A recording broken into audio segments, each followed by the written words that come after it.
Tough. Yeah, like he's probably going to shoot 90, isn't he? Yeah, you got to take over. You got to take the over on there. What's up, everyone? Welcome to a Wednesday edition of the Slate, the highest rated edition of the Slate. REID Fowler, Jeff ULRICH. I'm Emerson LOTZIA. AC on the ones and twos. Producer Eamon behind the scenes. Guys, some news coming down past few minutes. Bryson DeChambeau's withdrawn from the PGA Championship, so don't bet on him or take him out of your DFS lineups there. Is he ever going to be like, man, normal again? I guess the Bryson we saw before, Reed, as you're peeling an orange, a cutie. This is the extent of my physical activity for the day, because it's just been PGA after PGA, putting in bets, cashing checks, Emerson. And yeah, like I actually think him withdrawing in this tournament shows that he has a desire more to be the Bryson he was right later on, as opposed to trying to push something. Because I don't know if you guys are watching live from, and Aaron Oberholzer, who's I like him. He's decent at I think he does a lot of college stuff too. So he's a good watch. He mentioned that he's had the same exact surgery, I think 5 times, 4 times on one hand and 1 time on the other. And he said that it took him like 3 months to even just hold a club and just start chipping again. And to see Bryson actually hitting full drivers, 309, carrying it 310 yards, Samir style, after 3 shots, like that's a little bit too much, right? Yeah. So I think him withdrawing, it allows him to do that and like play at the 3M Open. No, nothing against the 3M Open, but that's where you should come back, right? It's something like that as opposed to a major. Okay. Jeff, any update? And I'm serious about this. Any update like on the weather here? I saw like a forecast a little while ago. Yeah. Watching Golf Channel one day, like the highs in the 60s, the other it's in the 90s. You mentioned the wind gusts like this morning. Yeah.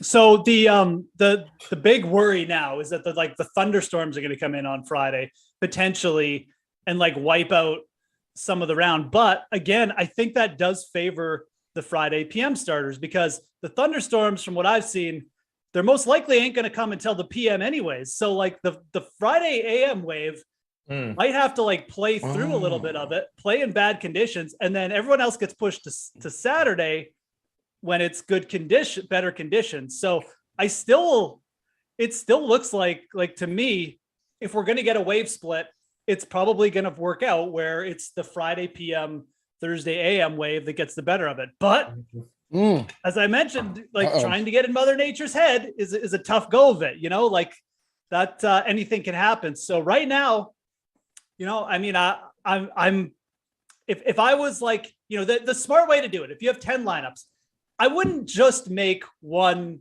I wouldn't just side with one wave over the other. You probably want to allocate a couple lineups to maybe like wave stacks, like do like a 5 and 1, at least 1 or 2. Give yourself an out just in case the other wave ends up getting the better of it somehow. Maybe the gusts on Thursday die down, or maybe Friday morning, it's just like the gusts are dead. Who knows? But give yourself an out. If you're making multiple lineups, don't just ignore that other wave. You don't have to be overexposed to it, but like have a little bit of exposure to it, because making wave stacks is a good way to just like bomb your weekend before it even starts. If you're wrong. And again, this is just a guessing game with nature. Yep. So yeah, for sure. Well, based on this guessing game, you have the trio of major winners: John Rahm, Colin Morikawa, Scotty Scheffler. They're going off in the afternoon tomorrow, and then they will go off then in the morning on Friday. And you know what? I do kind of want to start in DFS. I'm glad you have this pulled up here, Reed, because we have a Millionaire Maker. It's $25 to get into here. And yeah, you win $1 million. Punch a ticket to the Tournament of Champions, where another $1 million top prize is up for grabs. And more specifically with Scotty Scheffler, just you two went back and forth a little bit this morning, if it makes sense paying up for the number 1 player in the world. So let's hash this thing out here right now. REID Fowler, you said you can justify paying 11.4 for him. Jeff says most people will be fading Scheffler. Reed also called Jeff an idiot. So it's true. I did. So I mean, Reed, your attitude hasn't changed towards Scheffler and Jeff being an idiot. It's true. I thought you just called Jeff Jeffler. But it's a combination between Scotty Scheffler and Jeff. To Jeffler if Scotty Scheffler wins again. I mean, yeah, Jeffler Ulrich. Yeah. The reason why I can make a case for Scotty Scheffler is a pretty easy one, right? I think kind of going into what Jeff just talked about with the wave splits, right, or the weather splits, is we talk ourselves out of, and this was Jeff's point about Jordan Spieth, which was a good one. You talk yourself out of what the simplest play is, which is if he's good, if he's going to play well, the price and the ownership does not matter, right? For one specific player. As an aggregate for your entire lineup, of course it matters, right? Because you want to have the right combination. If you want the nuts, you have to get the right combination of guys. But what I've been saying is we always talk about, well, we're not gonna play this guy. Not everybody. Some people, like, the narrative is we're not going to play X player because he hasn't showed us any form. Patrick Reed is a good example of this week. We're not going to play him. We need to see something first to then play him. My whole thing is, why don't we say the same thing about good players, which is I'm going to play him until he disappoints, because he's been playing extremely well. I mean, look at last week. I mean, like, I was tweeting that a bogey is basically a quadruple bogey at the Byron Nelson. This guy got a triple. And he still went on and goes top 15, right? He was there at Sunday, beginning of Sunday, and everyone was scared about Scotty because here he comes yet again. And he obviously didn't close it out, but I mean, he's the number one player in the world for a reason. So I'm gonna deploy, especially this week where people aren't playing him because there's so much talent and value elsewhere, which I agree with. I'm gonna play him because of that, because not everybody's gonna play him. All right, Jeff. And then the reason you were steering clear of him is why? Okay. Is it just the price? Is it just the price point? Scotty Scheffler. Yeah, it's essentially price. I mean, it's DFS. Okay. We have to be talking about the price, but Scotty Scheffler has been the best player in the world. The question you have to ask yourself is Scotty Scheffler going to continue to be better than Justin Thomas, than Jordan Spieth this week? Like, he wasn't better than them last week, right? So now you're getting Justin Thomas at 10-7. You're getting Jordan Spieth at 9-6. I mean, if you think Scotty Scheffler is that much better than those guys, then you should play Scheffler. Personally, I think long-term, like, those guys are kind of the same. And again, like, I'm expecting Scheffler's win rate to go down a little bit. Just Jordan Spieth is kind of a guy on the rise. Justin Thomas looks like a guy who's ready to break through. I'm fine trying to look forward. Where the fantasy is all about trying to get to a place before the crowds get to. I'm trying to get to Justin Thomas and Jordan Spieth winning a big event and Scotty Scheffler regressing a little bit before everybody else realizes that's what's happening. So Scotty Scheffler, yeah, I mean, if we didn't play him the first 4 months of the year, you're kind of out of luck. That train has passed. But this is like look at this as the next quadrant of the year. We're sitting here fresh. Do you think Scheffler should be valued like more than Jordan Spieth, more than Justin Thomas right now? Personally, I think those guys are better plays at their price point. Again, it comes down to price. Yep. But, I can look, Scheffler could easily come out here and run the table for another 3 months. I'm not saying that's not possible. I just think it's more likely he regresses a little. Thomas and Spieth pick up their games a little, ship some wins, and they end up being better DFS plays. Yeah, I think he's like co-favorite too now over on DK Sportsbook. Well, No, he's the favorite. He's plus 1,100. It just changed when I opened it up here. Rory now plus 1,200. I mean, like, Fowler, I know you guys aren't huge favorites of betting the favorites in these tournaments, but would it be foolish to leave him like off an outright card this week, just considering he is so hot? And didn't he say this is one of his favorite courses, or his favorite course was that last week? Yeah. I mean, he's mentioned, this week. Okay, it's this week. Southern Hills. Yeah. And this is where he played his college, I forget which tournament it was, where he played in the NCAA against, I think it might've been against, no, it wasn't against Aaron Wise. But, to kind of put bookend what Jeff was talking about with JT and Spieth about being ahead of the crowd, I mean, you're part of the masses. If you're playing Spieth and JT this week, you are one of the many. Just because if you just take a look at any projected ownership tracker, anything on FanShare, on Fantasy National, whatever you use, you see that JT and Spieth are higher in projected roster percentage than Scotty Scheffler. So I understand what you're saying about getting there before the big win, but everyone is thinking the same thing. And when everyone's thinking the same thing, right, usually it's not the right thing. Now, that's not always the case, but going back to what you're saying, Emerson, with Scotty Scheffler at plus 1100, do we believe that every 11 tournaments, this guy's going to win this one specifically? You know, to win, I would argue that no, because this is where I see the value, right? Because it's basically binary. Is he going to win? Is he not? There's two choices. There's no game theory. There's nothing else. There's no price. Is he going to win? Well, price is involved, but is he going to win or not at this rate? And I think in that sense, when you look down the board, there is better value. I do not think that he's twice as likely to win this event over Patrick Cantlay, right? Like I just don't. In this context, I think he is over like someone like Will Zalatoris, someone like Xander. I know who Jeff likes, but not when you talk about other guys that are down the board, like Colin Morikawa, like a Hideki, who's dealing with a little bit of neck injury, again, and kind of a different one, and Patrick Cantlay. So I wouldn't be betting him, but everybody on DK, I tweeted this out. Everyone who's betting on DK Sportsbook, he's the highest in handle and bet percentage. Scotty Scheffler. Okay. And then again, 11-4 DFS here, Jeff. You could squeeze him in if you consider Matt Kuchar's your favorite DFS play, and Matt Kuchar's 6'8". It's true. Oh, of course you can fit Scheffler in. I mean, look, there's enough value in the low 6K range. Robert McIntyre's there as well, another player I really like. You know, Noren is another guy like Kuchar, who's just, you know, these like elite around the green guys, but got players who are also striking it well. Brian Harman is actually another player of that vein. Like, you should not forget about Brian Harman's gonna be like 2% owned in GPPs this week too, by the way. But you can absolutely use Scotty Scheffler this week. It's just, you know, your lineup isn't going to look as quite as star-studded. You're going to have to hit up this 8K range, which I really don't like it. Like, I don't mind Berger. You know, you want to sprinkle in Neiman. Everyone likes Lowry, but everyone else in the 8K range kind of just gives me the heebie-jeebies. Like, I'm not sure how much I want to trust Max Homa yet in a major championship. That's kind of, I know I just said you should try and get there before everyone else, but everyone seems to like Max Homa this week, and he still hasn't performed in a major. So there's things like that in the 8K range. Whereas, you know, if you're paying up in like the 9K range, obviously you can fit in like 3 or 4 of these guys. I also think, and this is a player who just, again, I don't even think we've talked about him this week. If you want a lower owned player at the top to start with, why not start with Colin Morikawa? Okay. Like, he's going to be less, he's trending with like 10% ownership. Nobody is talking about Colin Morikawa. So I think that Scheffler, Reed's right in a lot of ways.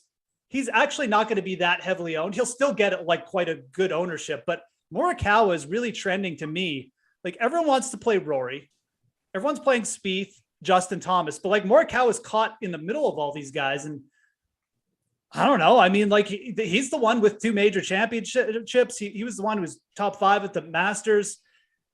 We know what Colin Morikawa can do in majors, man. Like, I think he's kind of like I think he's going to be, I'm interested to see what his ownership will be in the high stakes GPPs as well, to see if like some of the, you know, quote unquote sharps take onto this and he gets higher percentage there. But I'm not even sure if that's the case. I feel like Morikawa is just sort of floating out there in the ether right now, and not too many people talking about him. I think that's more the play rather than paying up for Scheffler that I'd like to make in GPPs if I was making, you know, one kind of stand on a lower owned play up there. All right. Yeah. 1 of 5 guys that'll cost you at least 10 grand. World number 3. We all know he won the PGA championship in 2020. Fowler finished T8 last season, took 5th at the Masters, 5 top 10s in 9 major appearances. Kid's young and ice in his veins. Is there another guy, Reed? So to Jeff, thinks Colin's kind of flying under the radar. Is there another golfer you're surprised is flying under the radar right now too? Yeah. One thing. Yeah. I'll get to that. One thing he mentioned on Morikawa in his presser, he mentioned that he changed his putting. Not his grip, not his putter, but ever since I think there's Zurich, when he was talking to Hovland, he's teamed up with Hovland, they said they weren't making anything. He's now putting with a line on his ball. Like, he's never done that before. And he's used it. Wow. Well, thank you. I know, exactly. And he's mentioned that since Zurich, he's been using that, Jeff, and it's like the last 3 or 4 tournaments. He's lost strokes in putting at the Valspar he's lost 2.8 or basically 3 strokes in the last 2 measured events with his putter. So he's trying out this new thing with the line. And I don't know if he's going to do it this week, but that's something to keep in mind, that when you unlock, Morikawa also was 71st before you won the Open Championship. right? And the week previous, this guy doesn't need to do anything in the week before to perform because his game translates anywhere.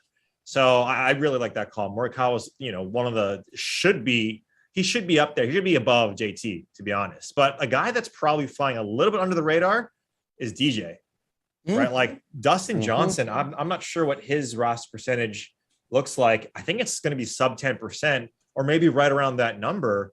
I mean, you start to see a guy that after that first round at the Byron Nelson, where he was, what was he, like 5 or 6 under for the first 4 holes, something like that, Jeff? You start to think, oh, this is what Dustin Johnson can do when he's playing at his apex. And even his B game, right? Like he kind of faltered in rounds 2 and rounds 4 last week, but a 67 in round 1 and a 66 in round 3, 24 birdies.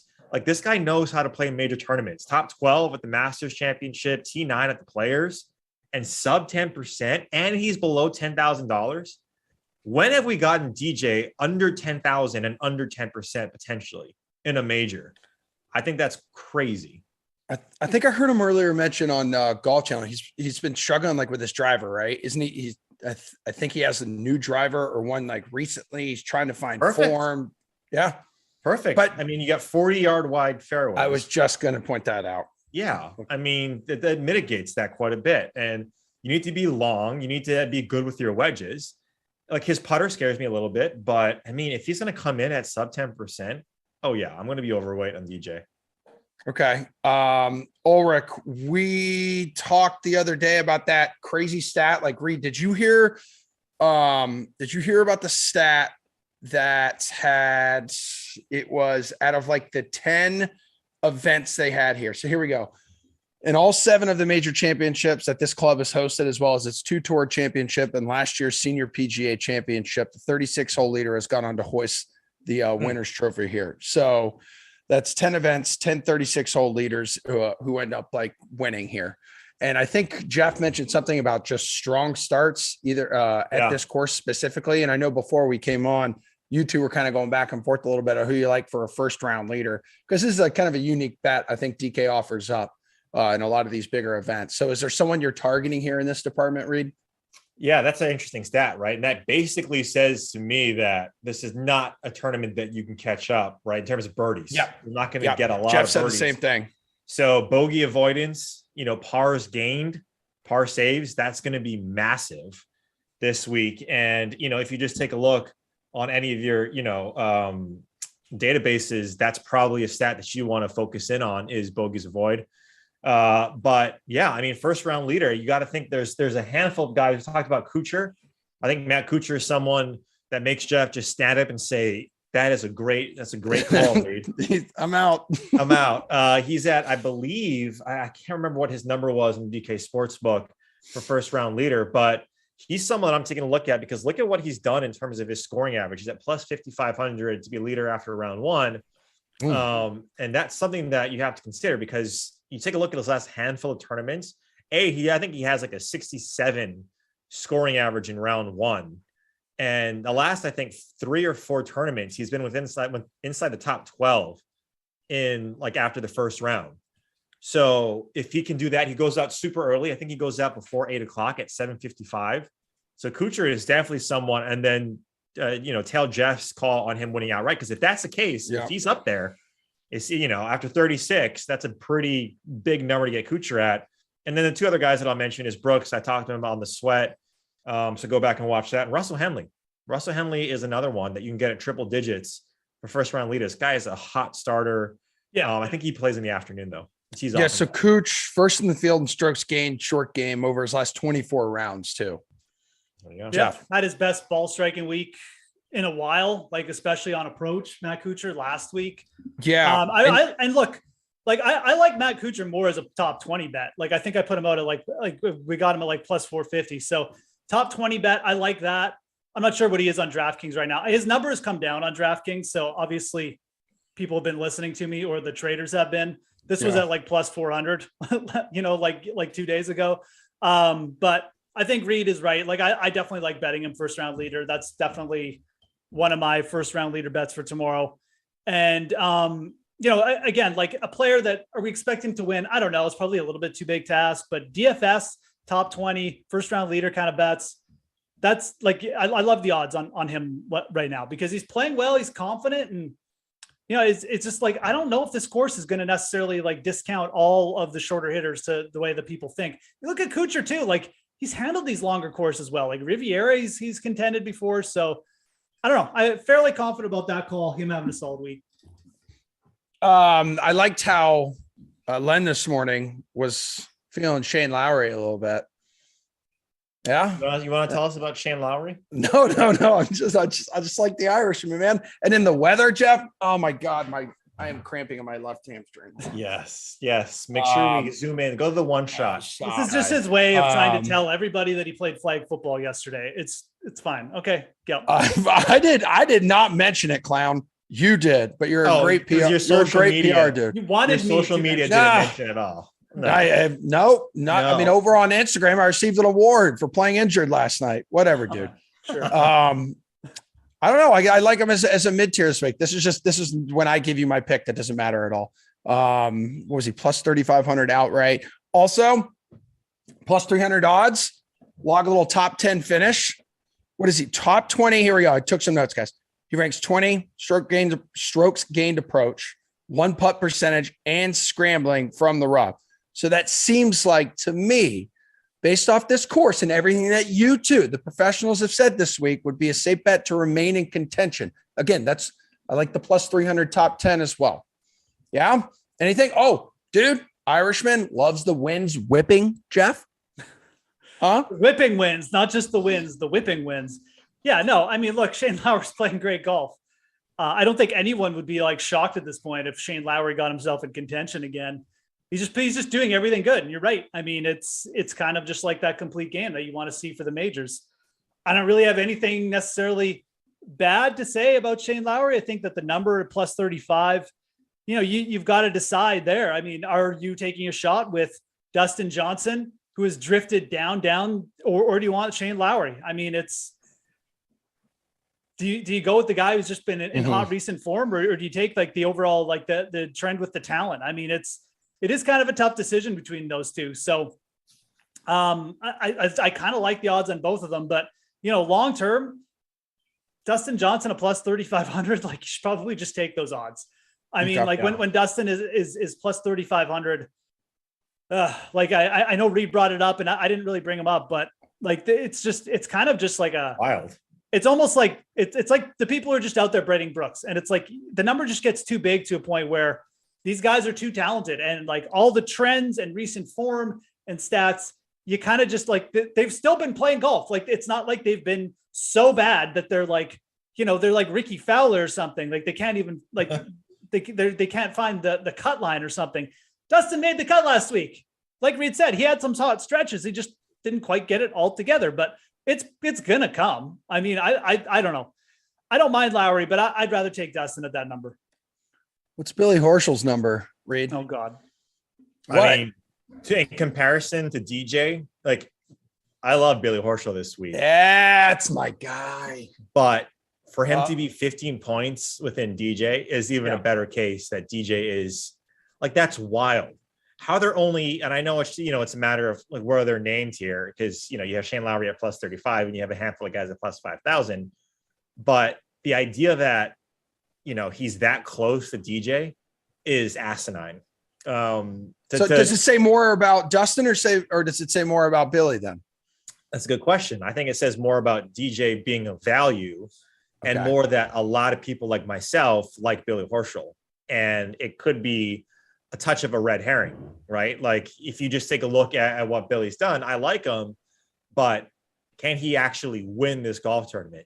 I mean, there's a 1 in 50 shot, but over someone like DJ, no. You gave me a chance to pick one of those two guys. It's DJ every single day of the week and twice on Sunday, literally. Like, it's just DJ. But having said that, going to Billy Horschel, hopefully you got this earlier in the week. And I think earlier in the week, it was closer to 100 to where he was, or 90, maybe less. But still, it wasn't this short. So he's been bet up quite a bit, if that's the case. And I think there's other guys. Like I like Billy Horschel maybe a little bit more on the DFS side, And I know, like, we do this with Will Zalatoris. We do this with other players that haven't won yet. And we say, well, he can't, like, his first win's going to be a major. I think that's horse caca. I think guys are that good that they can make their first win a major. And every single stat, if you want to go with the stats, and this guy does it the best, Matthew Fitzpatrick fills out every single key stat that you want. And for whatever reason, I'm not going to bet him. And it's going to be a point where you see him in the top 5 and he has a chance or he's in contention. And you're like, why didn't I take this at plus 5,000? Because again, he's a guy that actually started to fall. I think he was at 40 earlier in the week and now he's at 50. So, he's another player, even though he doesn't have a win on the PGA Tour. I mean, great around the greens, great putting, extremely accurate with his driver. You don't need to be. He's long enough, great with his long irons. I mean, strong at what he did at the Wells Fargo. I mean, guy can save pars like the best of them. Like, you never see Fitzpatrick shoot himself out of a tournament in the first round either. What about this name? Tommy Fleetwood plus 11,000. Yeah. I mean, like, that's kind of just like a number bet for me. Like, he's actually played well. I mean, what was he at the Masters? Like T14? Like, the driver is back for him. I'm not, I mean, it like, there was a point when, like, Fleetwood was basically Will Zalatoris. He was going off at like plus 2,800 in majors, which is what Zalatoris is this week. There was a point when that was Tommy Fleetwood because he was so close. Everyone was like, I got to get on the first win for Tommy Fleetwood. Like, the major's coming, everything's coming. And legitimately, I'm telling you, Will Zalatoris is basically the new Tommy Fleetwood, and Tommy Fleetwood used to be Will Zalatoris. And it's like, we're just like ignoring the fact that Tommy Fleetwood's actually played pretty well now. I'm serious though. Like, go back to like 2017. Like that's what people were doing. Like, because Fleetwood was just all over major leaderboards. He's second place in like the US Open a couple years in a row. Like, so I'm actually pretty bullish on Tommy Fleetwood this week. Again, it comes back to the weather for me. Like, if we're going to play him, but like, if the draw to Fleetwood is a perfect type guy. If you're not going to use him in DFS because of the weather, bet him at big odds and just that's your hedge. So I'm probably going to end up doing that tonight. I know I've got a list of guys like in that range where I'm going to add probably one or two of them. Fleetwood's on that list. And I think he's going to get added for me. He gets a big boost if Southern Hills becomes a short game contest, because looking at the numbers, he enters this week 8th in the field in strokes gained short game over his last 24 and rounds. That's the thing with Tommy. Like, that used to be like the poor part of his game. Like, the ball striking just used to be supreme. And then like the driver went wild and we didn't know we were going to get week to week, but then like the putter was actually getting hot, and it seems like everything is starting to come together. And I don't know, man, this is just a number thing. I look in that range, like, you could certainly make a case for Keegan Bradley, who's playing well. Yeah, my guy, but like Tommy's like 30 points bigger than like Noren, than McIntyre. Like, I mean, I like those guys too, but like, I still think Fleetwood is probably like at least if not on their level, better than them. So yeah, I just wanted to point this one out because it doesn't make that much sense to me. Like, I think this is a very good number to take a shot with Tommy Fleetwood. I look at that range, and he just stands out to me. So, all right, would you roster him over Keegan Bradley, who's $100 cheaper in DFS? Because we know how good Keegan's been this season. Yes, I would, because I think Keegan's going to be very popular. But the other thing is, like, you can play both of them, right? So, like, I do kind of like Keegan this week. He's playing with a lot of confidence, and I'm not necessarily thinking that this is like chalk that you need to fade with Keegan, but I do think like him and Tommy Fleetwood upside wise, they're very similar. It's just Fleetwood probably carries a bigger bust potential for you right now. Although I don't even know if it's that much bigger. Like, Keegan still has that, that ability to just like, -5 strokes putt, and you're like, what happened? Right. So, but I like Keegan this week. Absolutely. You're going to get lower ownership on Fleetwood, or you should. Okay. I want to ask you guys just about Tiger real quick before we wrap up the show. There's a bunch of bets like on this guy. We know how people love to drop change and bet Tiger Woods. It's only the second time they've been able to do that since his car accident. So Tiger was the win, plus 6,500 last time I checked before the show. Top 5 plus 1,200, top 10 plus 550, top 20 plus 240. There's top 40, make cut, miss cut. Which Tiger Woods bet would you sprinkle a little bit on, Joe? Okay, yeah. So, I mean, again, like I don't mind playing the progression game with Tiger. You know, at Augusta, the bet was to make the cut. Where are we now? Now let's try and look. You know, we're not getting as good odds to make the cut. Like, what is to make the cut odds here? I think it's to make the cut, he's minus 130, and to miscut, he's plus 100. He's even money. So it's a little bit shorter now just to make the cut. But, you know, again, like let's play the progression game. Let's take it to another step. Let's do top 40.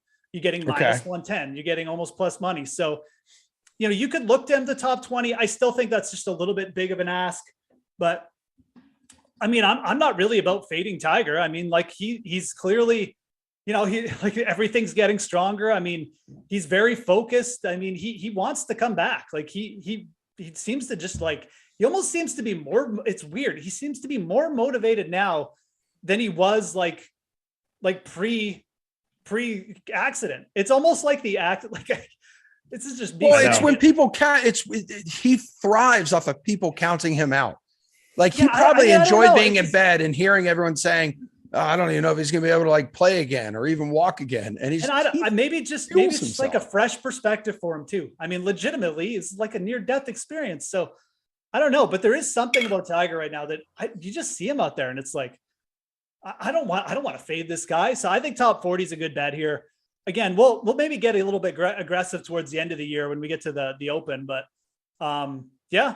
That's how I play him. You know, who's his matchup? Who's Tiger matched up against, like in tournament matchups? Let me see here. Tournament is, I don't know if you, or do we even get a tournament matchup? I think we had him on one this morning.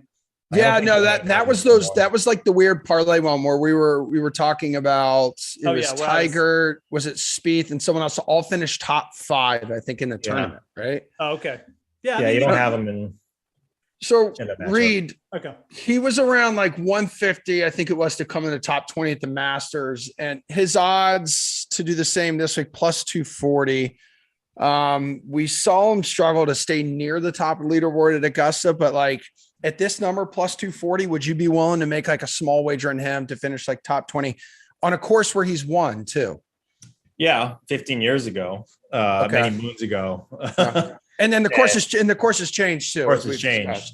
Yeah, I think Jeff's right with the top 40 at plus 100. Honestly, though, I think after the cut, I think he's going to be right around 20th. I think that's where he's going to be. And the reason why I think the guys who set up the tee times have really put it in the superstars' favor. Look, you also have to think of this from a business perspective too, right? The USGA, or excuse me, the PGA of America, who sets this whole thing up, right? The officials are going to look at, we're going to put all of the great players in the proper tee stacks. Like you can't have all of your superstars stacked in the AM, PM just to ensure that they all make the cut. So you got to sprinkle in a couple in the PM, AM. But I mean, Rory, Spieth, and Tiger all in the same group on Thursday and Friday in the morning. And then he can rest his leg and then wait until the afternoon on Friday. So I actually think that after 36 holes, he's going to be in the top 20. I really do. Or top 25, right around there. And I said this in the Masters, right? When we're talking about in April, it's the Saturday and Sunday rounds where, you know, you've gotten 3 or 4 days of practice. You now have 2 competitive rounds under your belt. Can that leg be, you know, is it going to fatigue too much? And I think after he tested it out at Augusta, which was much harder from a walking standpoint, knowing where his threshold is now and knowing how he has to recover, that's going to pay dividends for someone like Tiger, who's much more cerebral in his preparation now, as opposed to just his game. Yeah. So I do think top 40 is a solid bet. Some warmer temperatures too, not as warm as that week in August 2017, where it's like triple digits every day. I mean, that should play into his hands because he's been open about how much he's struggled since his like spinal fusion surgery in colder temperatures. So, I mean, all eyes are going to be on this guy this week, which is just, you know, the story every time that this dude's in the field. Well, one thing to mention about Tommy, going back to what Jeff was saying, because I don't know if people realize this. I mean, you look at his last finishes since missing the cut at the Honda in February: 20th, 22nd, 16th, 14th, and 10th. And then he came 59th last week at the Byron Nelson, but his 5 other tournaments or 6 other tournaments were extremely impressive for someone who's at basically like is at 111, right? Or excuse me, 110. So that's just something I wanted to mention. And like gaining with his irons, right? That's usually like he needs to obviously putt well, but he's also, he also gained 8.2 strokes putting at the RBC. So Tommy at plus 11,000 is solid. But yeah, going back to Tiger, why not, man? Don't bet against Tiger. That's a fool's errand. Dude, you look at Fleetwood's like global card, like this guy is playing a ridiculous global schedule and he's flying transatlantic like just at a ridiculous rate. Does he I don't think he still has his PGA Tour card. I don't know how that works. I knew in the beginning part of the season he didn't. We talked about that. And I don't know how. I can't remember Tommy Fleetwood's status. I think he does somehow, but anyhow, I don't know. I mean, look, he's having a good enough season that he's going to have his card by the end of the year, anyways. Well, yeah, he's definitely trending in the right direction here after that disappointing 2021. That's for sure. Anything else you guys want to add before we wrap this thing up? Reed T. Fowler. I am very heavily invested in Brooks Koepka. So please, Mr. Koepka, don't lock your keys in your car. Make it on time. Thursday. Let's go. Why don't we do this? Why don't we just give like our favorite first round leader, favorite top 20, and favorite, I don't know, just what's your favorite bet, Reed? Okay, I'm gonna do what you were saying. Top 20 favorite bet, Taylor Gooch. If he makes the cut, I think he was at plus 280 or plus 500. Last time I saw him on DK Sportsbook. When he makes cut, top 27 or better in every single tournament he makes the weekend. Favorite first round leader, Brooks Koepka. I believe is at plus 7,500 on the DK Sportsbook, also plus 1,200 to be top 5 after the first round.